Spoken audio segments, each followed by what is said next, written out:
Direct from Foxborough, Massachusetts, the gem of Norfolk County, and taped at the studios of Foxborough Cable Access. It's Foxborough Central, and here's your host, Bob Hickey. Welcome to another episode of Foxborough Central. I am Bob Hickey. I am your host, and you are here for another great episode to talk about the people, events, and organizations that make Foxborough the gem of Norfolk County. And who am I with today, you might ask? I'm going to tell you because I'm your host, Bob Hickey. I'm here with Alex Stores. Nice to meet and you. And Dana Stores. Nice to meet you, Bob. And you are the owners and operators of DM Stores Chimney Sweep? Yes. Chimney Insulation, Chimney what? Chimney Sweep. Okay, and you're here in Foxborough. Yes, sir. Right out the center of town, in fact. For those of you who are familiar with our studios, they are in our backyard, so easy to get to on Cocasset Street here in Foxborough. Before we get to contact information and whatnot, we are here today to talk about chimney safety. Fall in New England, it's beautiful. Look out the window, you'll see a little bit of a fog out there, and the reason is because, well, it's not spring, it's fall, and fall means it's time to fire up our wood stoves, fire up our oil heaters, and with that, that smoke's got to go somewhere, and it goes up, what? Your chimney. The chimney. All right, so this is the time of year when we all need to think about safety, chimney safety, and getting our chimney cleaned, inspected, perhaps lined, I don't know. How do I, as a homeowner, make that? In full disclosure, I just converted my heating system and I did have to get my chimney lined. So I won't say painfully, but from a wallet standpoint, I feel your pain out there. So I'm not talking as if I'm saying, hey, let's just go have some fun. This is a necessary discussion to have, and it's important that we have it now. So I'm so glad that you came in today. Thank you. Let's do a little bona fide, let's do a little credential first. You Yes. are a member of the Massachusetts Chimney Sweep Guild. Yes, I am, Bob. What is that? Well, the Massachusetts Chimney Sweep Guild, that's a nonprofit organization, basically gathered together of reputable chimney sweeps in the Massachusetts area. They don't have a New England type of chimney sweep guild, shall we say, so we have a lot of members that come down from New Hampshire, Maine. We've just kind of banded together and we have a code of ethics. We're not going to cheat people, we're honest, we're good businessmen, and we're actually at the forefront of our industry in dealing with licensing, code issues, and that is strictly on a state level. And we do have an unwritten policy of policing our own. Mm-hmm.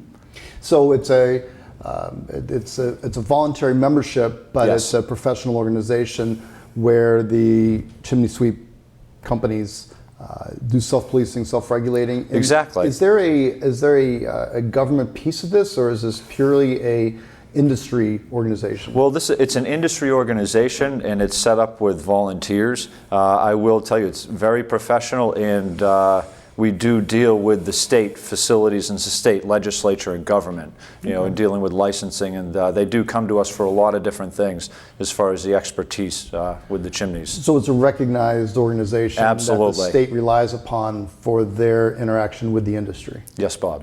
And you're on the got board it. of directors. Yes, I am. Yep. We have the vice president, the president, the treasurer, and 3 members of the board of directors for the state. Oh. And I was elected this year. It is a 2-year term.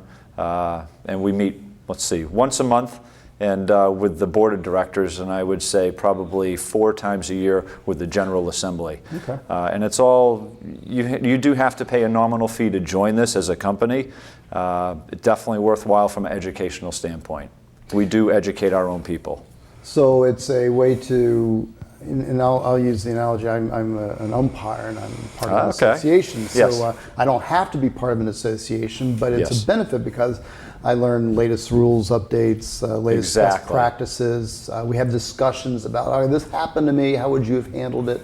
That sort of thing. So is that similar to this? And then Absolutely. of course when the state contracts out their games, they tend to go to these associations because they know they're going to get a high-level professional or is what they're looking for as far as what their age group is, and they can rely upon the organization to police their umpires. If there's a bad umpire, that person will be either educated or dealt with or moved on, and the state or whoever the league is doesn't have to deal with that. So is that something similar here? Oh, absolutely, Bob. Absolutely. I mean, that's something that We have TV stations, local TV stations, turn to us for advice, particularly something like this, even in the newspapers. We're the organization that they do call first.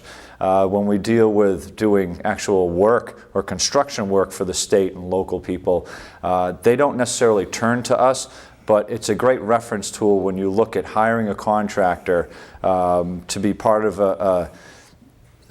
a professional organization, shall we say, where we do have our code of ethics. It definitely makes a difference because we are upfront, honest, everything's out there for everybody to see. We educate and police our own industry, so that's a big thing. And the state does recognize us. So as we're here, and a big part of what I like to talk about on these programs is not only the what, but also what to look out for. And you're talking about policing your own. I know that there is always a fear that a construction person, a contractor, a chimney sweep is going to come in, fly by night, come in asphalt layers. I had somebody come and say, I've got an extra truck of asphalt, we're going to be in your neighborhood tomorrow. Can we lay it down and just charge you?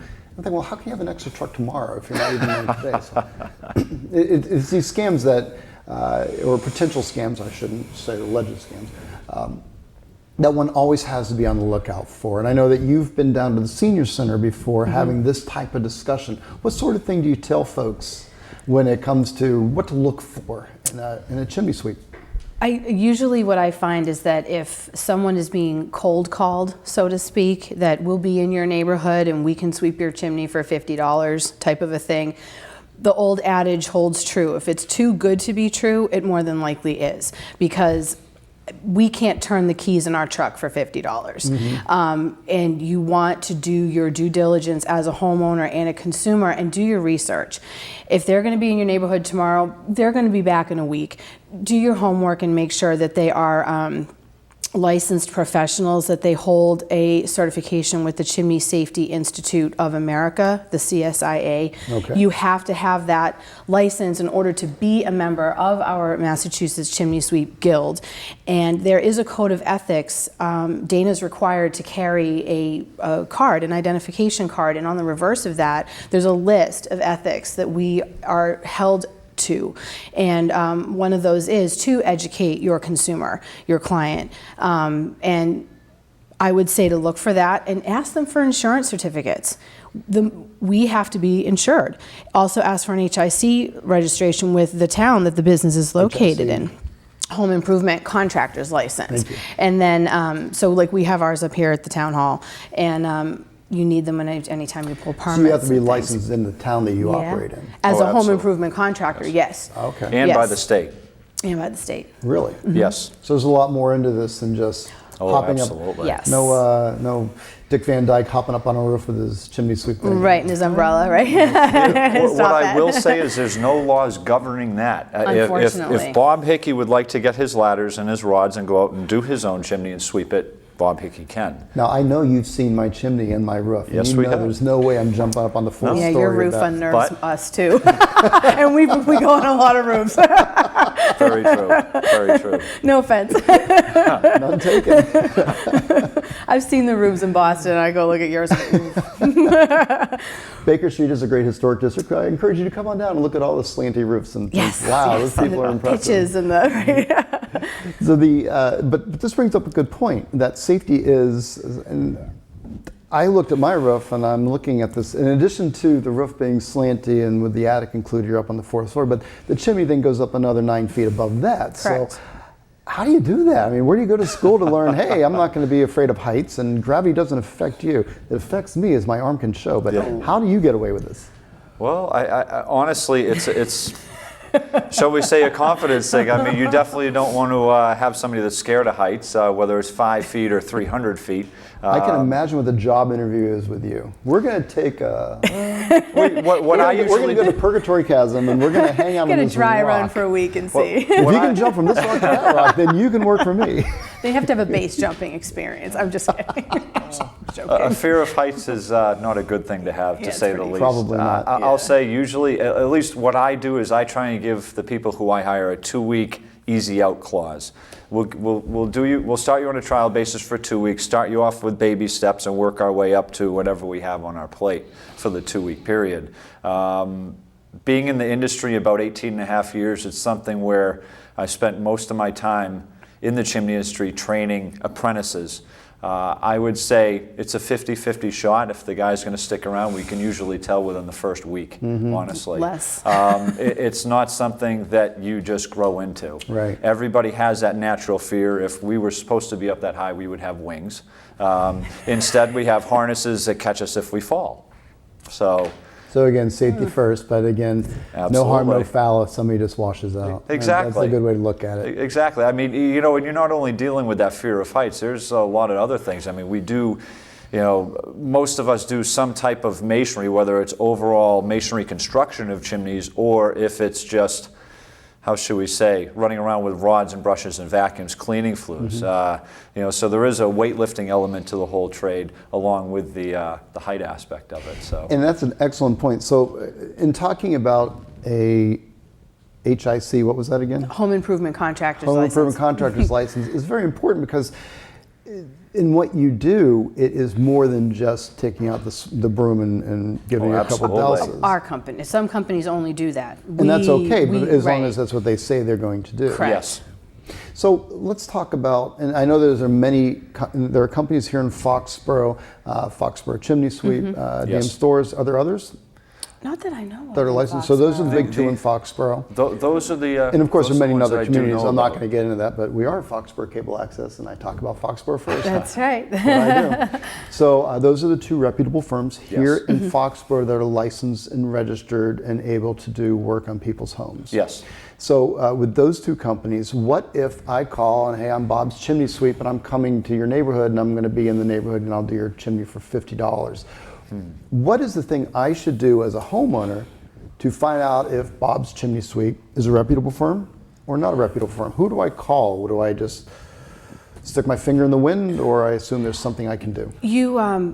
They have websites. The Massachusetts Chimney Sweep Guild has a website, as does the CSIA, and So both of these, I can Google them up and I can correct. find. Okay. And then if they are listed in those organizations, they will be on that website. You can even call, for folks that don't have internet access, you can call the CSIA. They're based out of Indiana, and they will look in their database for you and Really? tell you, yes, and they will say yes or no.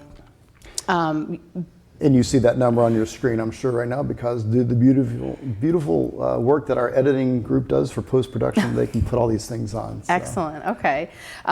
So I would, and then pick their brain. Ask what they're going to do for you for that much money. You know, or am I going to get a detailed inspection report?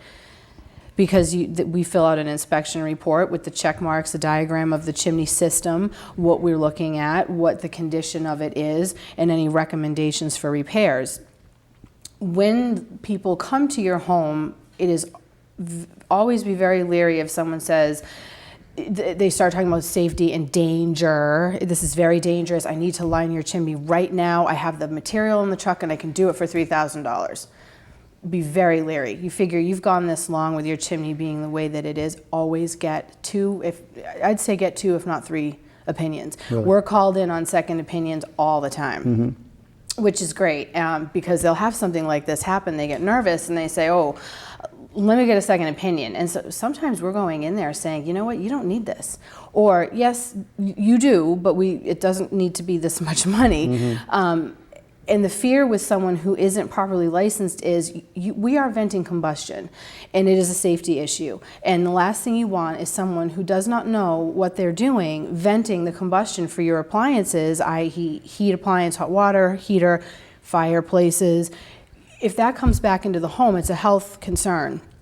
So we worry about people not doing it properly and then it becoming a health concern for the residents in that home. Sure. So it's, I don't know, people kind of look at our industry like, oh, you know, dirty chimney sweeps, but there is a science to what he does, we do, and is a huge safety concern. Well, many of the things that we as homeowners take for granted are, in fact, you know, a whole industry unto themselves. So I'm glad you took the time to come out here. Of course, I'm with Alex Stores and Dana Stores with DM Stores Chimney to talk about chimney safety and why now is a good time to get your chimney inspected. How often, say I have, in being in New England, this happens more than say down south, but I have heating oil, and that's my source of heat. How often do I need to get my chimney inspected or looked at to make sure that I'm okay? Well, the Chimney Safety Institute of America, they recommend having your chimney at the minimum inspected on a yearly basis. A lot can happen on a year, especially in New England. A majority of our homes are, shall we say, of the 1900s circa. You're putting your faith in the building material from a house that could be over 100 years old. What ends up happening is that you could have holes, I mean, in there with flues communicating to walls. There's a lot of things to look for. I mean, a licensed chimney sweep will know what to do. He can actually run a camera up your chimney and you could view it with him. It's called a chim scan. If just to isolate. A chim scan? Yes, sir. Yeah, not the scam, but the scam. That's there's a big misconception there. Good. But we can run a camera up the chimney to look for that. What I would tell you, a lot of New England homes are heated with oil. A lot of people are switching over to gas because of the cost of oil. Yes. With oil combustion, you deal with sulfates. When you deal with sulfates and water from the top of a chimney mixing together, you deal with a form of sulfuric acid. It does eat away at the brick and the mortar and even possibly the clay tile liner. A clay tile liner is built with the chimney. They're stacked one on top of another every 2 feet. That contains the combustion, no matter what you're venting. If there is no such liner in there, it's definitely recommended that one is put in. When you switch from oil combustion to gas combustion, you deal with the sulfates of the oil eating away at the clay or the brick and the mortar. Then you put in gas combustion. The further gas gets from the point of combustion, it cools and it condenses. So now you have acidic condensation mixing with the sulfates from the oil, which is already eating away. So you're kind of speeding up the whole process of erosion, as opposed to, say, a brand new car that needs a paint job. This is kind of a brand new car that should go to the junkyard at that point. You should line it to contain the combustion. That's kind of the skinny on the heating system thing. But it is recommended to have it looked at on a yearly basis, but also, usually I would say oil systems, we usually see they get swept once every 5 years. With gas combustion, especially these days, so many people are switching over to gas. It's required that you line the chimney, regardless of the condition of the liner, Really? pretty much, because it does fall apart dramatically. Really? I mean, incredibly fast. Within a year, a lot of the clay tiles will start collapsing. At Really? that point, it gets blocked up at the bottom, because if it's up here and it falls down to where your pipe comes into the chimney, then your CO detectors will go off if you have carbon monoxide detectors. Which everybody should have. Let's hope so. Definitely. It is required anyway. But It is required. We hope that everybody does have them. If not, the furnace could shut down if you have certain safety devices in place. If not, it might mean a call to the fire department coming out. So well, let's talk about CO detectors. Yes. Aubuchon's has them. They're on the counter. It's a simple plug-in device, and every homeowner should have them. Absolutely. They should be placed on every level of the home, or in the basement where your furnace typically is, or? Honestly, Bob, what I usually do is I just, the fire department's there. They're great people. They're working for us. Call the fire department. They'll tell you exactly where you should put it. I would say at this point in time, most fire departments are recommending the top of the basement stairs, so you can hear it, but as the carbon monoxide rises up the basement.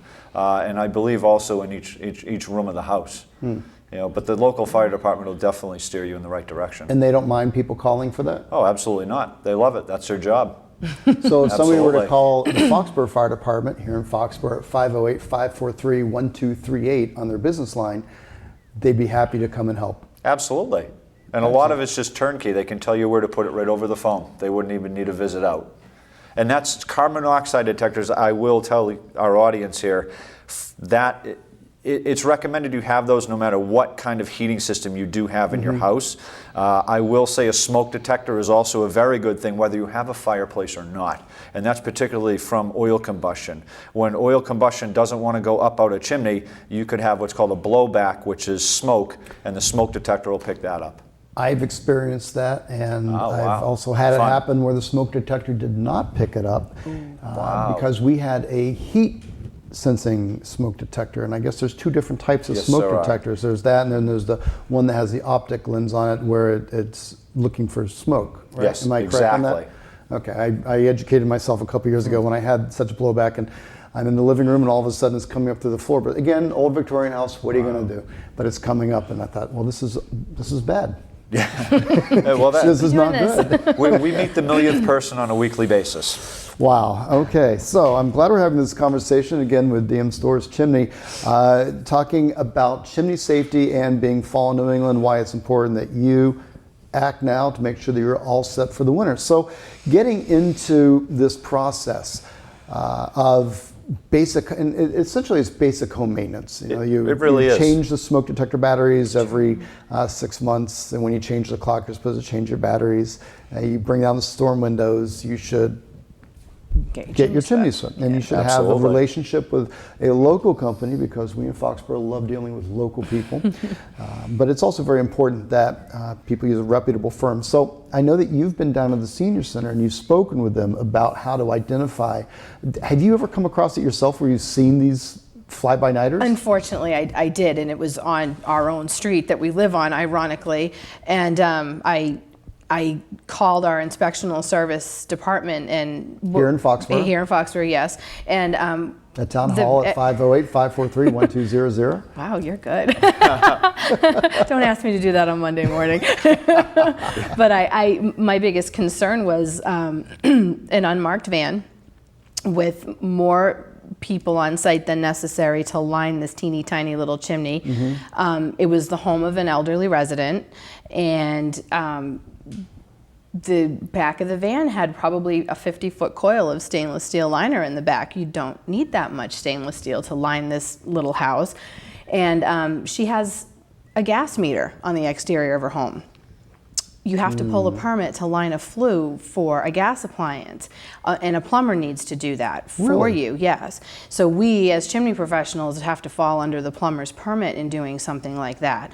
So, and this prompted my phone call, and they, you know, how do you know these things? And well, this is what I do, and this is what we look for, and it would behoove you to send someone to just make sure that the connections are being made properly, because she's, you know, she lives by herself, she's my neighbor, you know, and and the other neighbor said, why didn't you call them? And but whatever, it's not, that's not what this is about. But I Googled the name on the back of the t-shirts that the men were wearing, and the first 5 hits on Google, complaint, complaint, complaint, and it was all complaints about them taking advantage of elderly residents. Really? Honest, yes. And that brings up a good point. In today's day and age, there's no lack of information, it's a lack of obtaining the information. Yes. And you were talking about the Massachusetts Chimney Sweep Guild, and we'll have their number up, of course, on the screen. But to Google them up and go to Massachusetts Chimney Sweep Guild on the computer is a very easy process. You Google it in, and it'll probably auto-populate after the first few words. It does.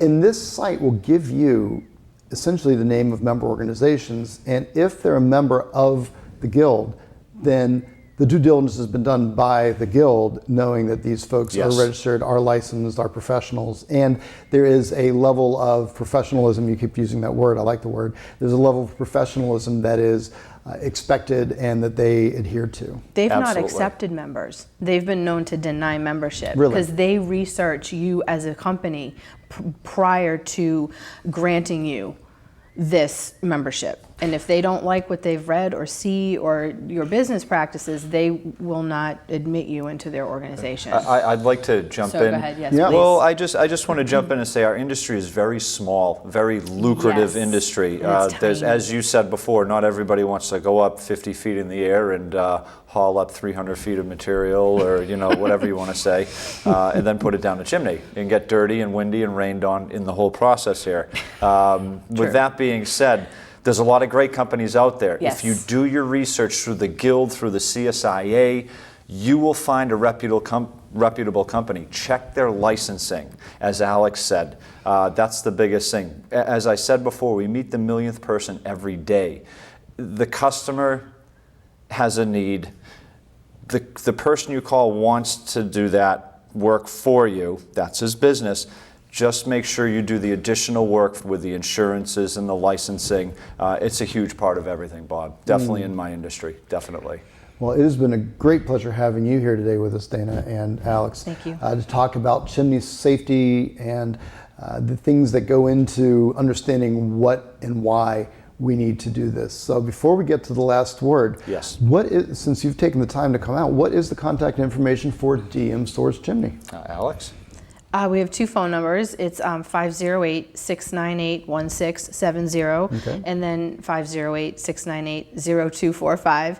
Our office is on Cocasset Street, number 9 Cocasset Street. I'm not always there as I am a mother of 2 and running this business. So it's a family business? It's a Yes, it family-run is. business. Yes, it's us, and then we have 4 employees under us, and I should say with. I don't like to use the term under, so forgive me.